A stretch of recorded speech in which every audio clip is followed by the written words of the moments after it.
Welcome to the Rim Break Rodeo. We hope this video helps.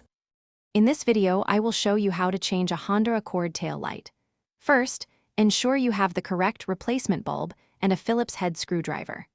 Open your trunk and find the small access panel on the side, behind the tail light. You'll need to remove a few plastic clips or screws to get this panel out of the way, giving you clear access to the light assembly. This initial step is crucial for a smooth replacement process. Once the access panel is off, you'll see the back of the tail light assembly. First, disconnect the electrical connector by pressing the small tab and pulling it apart. Next, locate the 2 or 3 retaining nuts that secure the entire assembly to the car's body. Use a socket wrench to carefully loosen and remove these nuts. With the nuts off, gently pull the tail light assembly straight back, away from the car, to avoid damaging any clips. Now that the tail light assembly is out, you can access the individual bulbs. Each bulb is housed in a socket that twists into the assembly.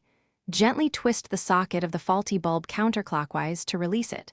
Pull the old bulb straight out from the socket. Sometimes it might be a bit snug. Take your new bulb and push it firmly into the socket until it's seated correctly. Avoid touching the glass of the new bulb with bare hands. To finish up, carefully push the tail light assembly back into its opening, aligning the studs with the holes.